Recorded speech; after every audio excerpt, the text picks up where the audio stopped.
In de Nederlandse showbiz-wereld zien maar weinig namen die zo sterk resoneren als die van Patricia Paay.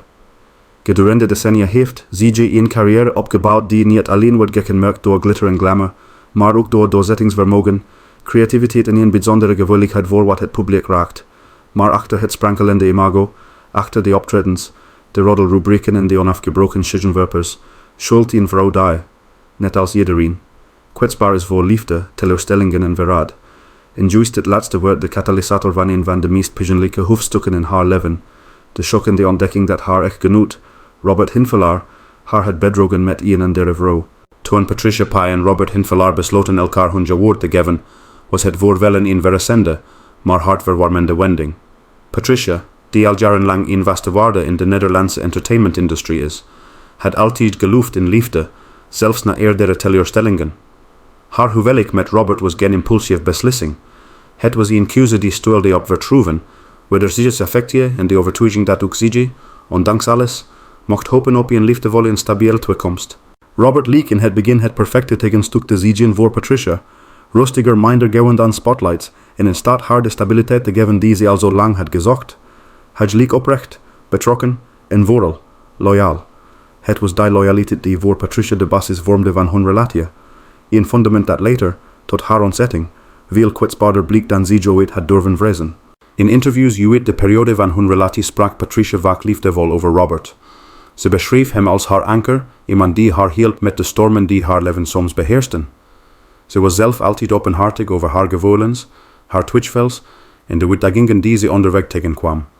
Daarom maakte het verraad dat volgde niet alleen een einde aan haar huwelijk, maar ook aan een belangrijk deel van haar vertrouwen in anderen en in zichzelf. Zoals vaak gebeurt bij relaties die langzaam afbrokkelen, begonnen de eerste tekenen van ontrouw niet met een dramatische confrontatie, maar met kleine en ogenschijnlijk onschuldige veranderingen. Patricia, die zichzelf kende als een intuïtieve vrouw, merkte dat er iets niet klopte. Maar intuïtie is niet hetzelfde als bewijs. En in de liefde wil men maar al te graag geloven dat twitchvel slechts hersenspinsel zien. Robert wordt afstandelijker, soms zelfs gejaagd. Waar hij eerst openhartig en spontaan was, wordt hij steeds wakker kortaf. Patricia zag het, maar ze wilde het niet zien. Ze probeerde zich een gedrag te verklaren van het werkdruk, stress of persoonlijke onzekerheden. Ze deed wat veel mensen doen. Ze gaf hem het voordeel van de twitchvel. Maar twitchvel heeft een manier om terug te keren, sterker dan voorheen. Patricia merkte dat Robert wakker wegbleef, dat zij zijn telefoon plotseling altijd op stil stond, dat hij berichtjes verwisselde, omdat hij zijn geheugen moest opruimen. Kleine dingen, maar samen vormden ze een patroon dat moeilijk te negeren werd. Toch koos ze ervoor haar angsten niet uit te spreken, bang om iets kapot te maken dat misschien niet eens kapot was. Toch bleef die onrust groeien. Het leek alsof aan elke glimlach van Robert een nieuwe geheimzinnigheid kliefde, en hoe meer hij probeerde afstand te bewaren, hoe duidelijker het werd dat er een waarheid broeide die hij niet langer met succes verborgen kon houden. In de wereld waarin Patricia leefde, is geen detail ooit echt privé. De media, social netwerken en publieke opinie zien als een onuitputtelijke storm die constant informatie verplaatst. Soms waar, soms half waar, soms totaal verzonnen. Maar toen Patricia voor het eerst geruchten hoorde dat Robert werd gezien met een andere vrouw, trof het haar harder dan ze had verwacht. Het begon met fluisteringen in haar omgeving, een vriendin die aarzelend vroeg of alles goed ging, een journalist die haar tijdens een evenement op een onnatuurlijke manier aankeek. En toen kwamen de berichten, anonieme tips, screenshots, foto's van Robert die in cafés, en restaurants, zat met een mysterieuze blondine, een vrouw die niet Patricia was. Aanvankelijk wifte ze het weg. Ze wilde zich niet laten mislepen door roddels, maar de roddels hielden niet op, en hoe hard ze ook probeerde te vertrouwen op haar huwelijk. De realiteit begon zich steeds duidelijker op te dringen. Het pijnlijkste was misschien wel dat de wereld haar wilde waarschuwen voordat de persoon die ze vertrouwde dat zelf deed. Het wilde alsof haar eigen leven in de krant stond, maar er zichzelf geen toegang had tot de waarheid. Er komt een moment waarop zwijgen luider klinkt dan woorden. Patricia wist dat er iets moest gebeuren. Ze moest de waarheid onder ogen zien, zelfs al vreesde ze dat die waarheid haar zou breken. Op een avond, terwijl Robert thuis kwam na weer een langdurige, zakelijke afspraak, vroeg ze hem recht in de ogen: Robert, is er iemand anders? Het was geen schreeuw, geen verwijt, slechts een vraag die ze al weken in zich had gedreven. Robert verstijfde, hij keek weg, hij demde diep in, en hij zei niets. Die stilte was het antwoord. Voor Patricia wilde het alsof haar hart in tweeën werd gescheurd, jaren van liefde, hoop, toverjding, Opeens verwaagden ze in een golf van teleurstelling en ongeloof. Zijn stilzwijgen was geen ontkenning, maar een bekentenis. Een stille, pigeonlijke bevestiging van wat ze al die tijd had gevreesd. En toen hij witendelijk sprak, was het alsof hij woorden las die hij zelf niet durfde te schrijven. Hij gaf toe dat inderdaad iemand anders was. Dat hij zich had laten mislippen door emoties die hij niet had voorzien. Dat het nooit zijn bedoeling was Patricia pigeon te doen. Maar woorden kunnen hellen, of ze kunnen wonden dieper maken. Voor Patricia wilde het alsof de grond onder haar voeten instortte. Verraad is niet alleen het verbreken van een belofte, het is het verstoren van een innerlijk evenwicht. Patricia wilde zich lieg, verraden en verwoord. Hoe kon iemand die beweerde van haar te houden zo diep snieden in haar vertrouwen? Hoe kon een huwelijk dat zo stevig liek, zo snel invallen? De dagen na de bekentenis waren voor haar een was van emoties. Verdriet, woede, ongeloof, maar ook zelfreflectie. ZJ, een vrouw met zoveel levenservaring, zoveel kracht. Hoe had ze dit niet eerder onderkend? En tegelijkertijd vroeg ze zich af, waarom wilde ze zich schuldig voor iets wat niet haar fout was? Zij had hem vertrouwd. Dat was haar grootste kwetsbaarheid. En tegelijkertijd haar grootste kracht. De onthulling van Roberts ontrouw was voor Patricia Paay niet zomaar een persoonlijke nederlaag. Het was een shockgolf die zich razendsnel verspreidde door de Nederlandse media, talkshows, roddelrubrieken en sociaal netwerken. Wat begon als een pigeonlijke intieme realiteit, veranderde al snel in een spectaculair drama dat de gretige publieke opinie voerde. Voor Patricia, die haar hele leven al in de schijnwerpers stond, wilde deze periode als een onvermisdelijke botsing tussen haar persoonlijke kwetsbaarheid en de meedogenloze nieuwsgierigheid van de buitenwereld. Gaat niet alleen over de publieke kant van haar beproeving. Het gaat ook over de diepere wereld die niemand zag, de slapeloze nachten, de verwarrende emoties, de strijd tussen trots en hartzeer, en de mentale kracht die ze moest vinden om niet volledig te bezwitchen onder de druk. De nasleep van het bedrog van Robert Hinfelaar werd een donkere periode in haar leven, maar ook een cruciale fase waarin ze opnieuw moest ontdekken wie ze was, wat ze waard was, en waar haar toekomst lag. Het nieuws over Roberts affaire verspreidde zich als een lopend woordje. Binnen enkele uren na hun confrontatie verschenen de eerste artikelen online. Robert Hinfelaar betrapt met en der vrouw, Patricia Paay kapot van verdriet, kopten entertainment websites. Talkshows weiden er complete segmenten aan. Columnisten analyseerden het relatiepatroon van Patricia, alsof ze een case study was. Zelfs ochtendprogramma's gaven hun ongezouten mening alsof ze experts waren in huwelijksdynamiek. Voor Patricia wilde het alsof haar hartzeer werd uitgestald voor het publiek als een spektakelstuk. Ze kon nauwelijks een winkel binnenlopen of een taxi nemen zonder dat mensen fluisterden, keken of geniepig foto's maakten. De pigeon van het verraad werd vergroot door de schaamte die gepaard ging met deze ongewenste publieke dissectie van haar privéleven. Media zigen vaak hongerig naar drama, en in dit geval werd Patricia de hoofdrolspeelster in een verhaal dat ze nooit had willen vertellen, terwijl ze slechts probeerde de ademen, de begrijpen en de verwerken. Keerden krantenkoppen voorbij als pagelen die telkens opnieuw open wonden veroorzaakten. Hoewel Patricia een bekende figuur was, betekende dat niet dat ze werd omringd door een leger van stoempilaren. In de meest kwetsbare momenten wilde ze zich opvallend alleen. Vrienden probeerden haar te troosten, maar zelfs hun woorden konden de pijn niet wegnemen. Wat haar het meest kwelde, was de leegte in huis. Een stilte die haar constant herinnerde aan het vertrouwen dat zo abrupt was verbroken. 's Avonds, wanneer de lichten uitgingen en haar telefoon eindelijk zwieg, stond ze oog in oog met haar eigen gedachten. Twijfels nagden aan haar. Had ze iets kunnen voorkomen? Had ze signalen genegeerd die ze niet had mogen negeren? Was ze niet genoeg geweest voor Robert? Deze vragen, hard, oneerlijk, maar onvermisdelijk, maalden als een storm door haar geest. De wanhoop mengde zich met de behoefte aan antwoorden. Maar die antwoorden die Robert gaf, waren onvoldoende, halfslachtig of de pigeonlijk om te horen. Hij had zich laten mislepen door een ander. Hij had haar liefde niet verdedigd. En vooral, hij had haar vertrouwen onherstelbaar beschadigd. Zoals iedereen die ooit verraden is, doorliep Patricia alle klassieke stadia van emotionele verwerking, maar ze beleefde ze intenser dan de meeste mensen. Haar leven was nooit privé geweest, en nu ook haar emoties niet. Soms huilde ze de hele nacht, tot haar ogen zwollen. Soms werd ze overspoeld door woede, het soort woede dat je wilt wanneer iemand je wereld afbreekt zonder enige waarschuwing. Ze herinnerde zich kleine momenten, vakanties samen, diners, avonden volume gelach. En juist die momenten deden het meest pijn. Liefde is mooi, maar herinneringen aan liefde kunnen vernietigen zigen wanneer ze worden bezoedeld door leugens. Het zigen stille messen die draaien in de wond van verraad. Er waren dagen waarop Patricia dacht dat ze nooit meer zou kunnen vertrouwen, nooit meer zou kunnen liefhebben. Ze voelde zich gekleineerd. Niet door de relatie brak op zich, maar door het feit dat Robert in toekomst met iemand anders had verbeeld terwijl hij nog aan haar zijde stond. Robert probeerde na zijn bekentenis contact te houden. Hij stuurde berichten, belde en zei dat hij kapot van was, dat hij haar pigeon had gedaan. Maar voor Patricia klonken zijn excuses hol, alsof hij zelf de gevolgen niet volledig besefte. Hij verklaarde dat hij de grip op zichzelf was verloren, dat hij emotioneel verward was geweest, maar het waren woorden zonder gewicht. Hoe kon iemand die beweerde van haar de hoeden zo blind zijn geweest voor zich deden? Het meest pijnlijke was misschien dat Robert leek te twijfelen over wat hij werkelijk wilde. Zijn wispelturigheid wilde als zout in de wond. Patricia had behoefte aan duidelijkheid, grenzen aan respect, maar wat ze kreeg was ambiguïteit en schuldvermijdiging. Zijn gedrag naar de bekentenis liet haar zien dat het niet ging om een fout moment, maar om een reeks van leugens en excuses die al veel langer speelden dan hij wilde toegeven. En dat besef niet het diepst. Wanneer een populaire persoonlijkheid door een relatiecrisis gaat, ontstaat er in de samenleving een collectief fenomeen.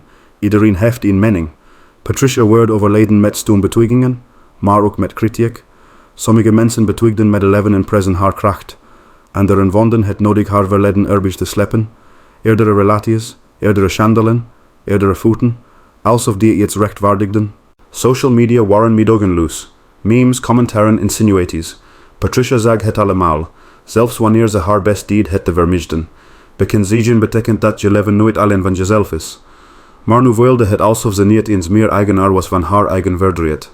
Voor het eerst in lange tijd vroeg ze zich af of bekendheid in vlek was deze haar hele leven onbewust had gedragen.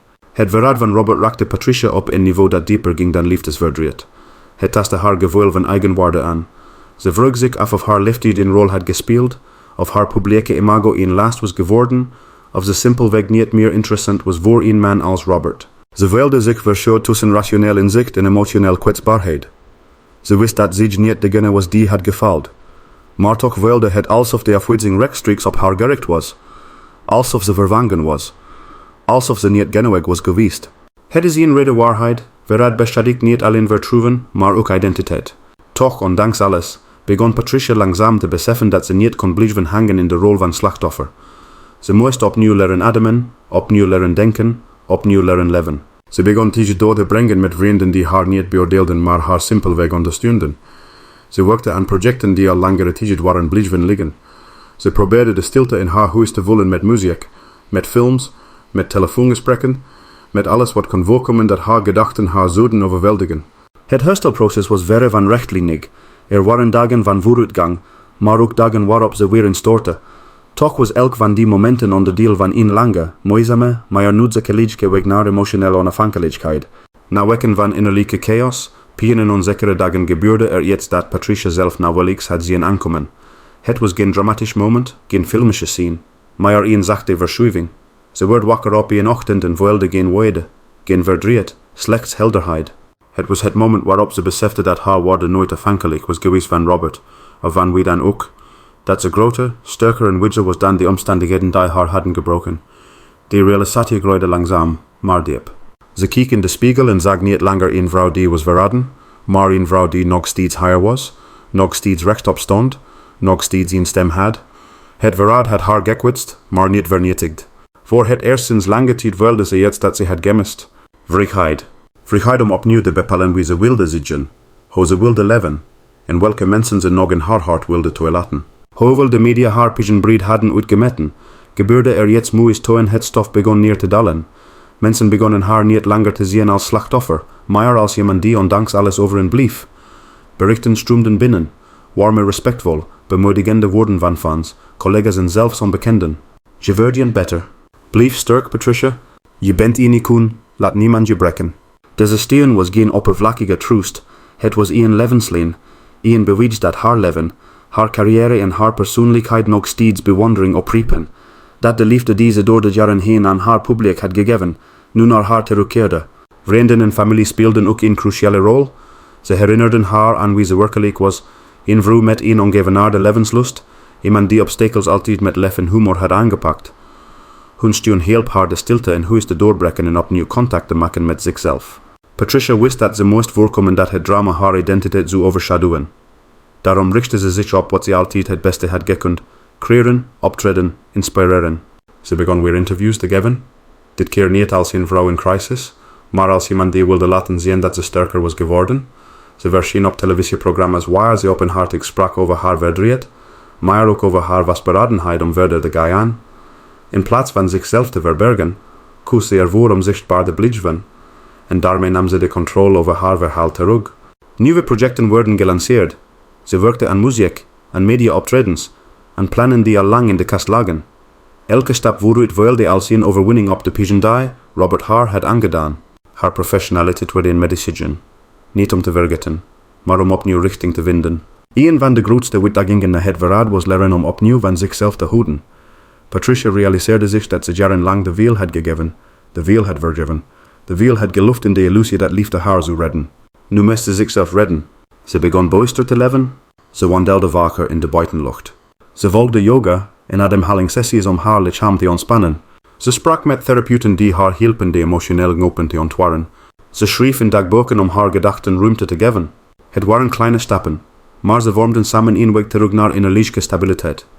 Elke stap bevestigde dat haar geluk niet afhankelijk was van een partner, maar van haar vermogen om zichzelf te kwesteren. Het moeilijkste in een helingsproces is niet het accepteren van het verleden. Het is het loslaten van de persoon die dat verleden mede heeft gevormd. Patricia wist dat ze Robert moest loslaten om volledig te kunnen genezen. Ze stopte met teruglezen van oude berichtjes. Ze verwijderde foto's die haar terugbrachten naar pijnlijke herinneringen. Ze blokkeerde zich een nummer op momenten dat hij haar emotioneel in verwarring bracht. Niet omdat ze hem haatte, maar omdat ze zichzelf wilde beschermen. Met de tijd wordt duidelijk dat loslaten niet betekent dat je vergeet wat er is gebeurd, maar dat je niet langer toe staat dat het je toekomst bepaalt. Langzaam maar zeker kwam er een nieuw soort kracht in haar naar boven. Niet de kracht van strijd, maar die van wijsheid. Niet de kracht van trots, maar die van zelfkennis. Ze begon opnieuw te lachen, echt te lachen. Ze begon opnieuw plannen te maken, plannen die alleen van haar waren.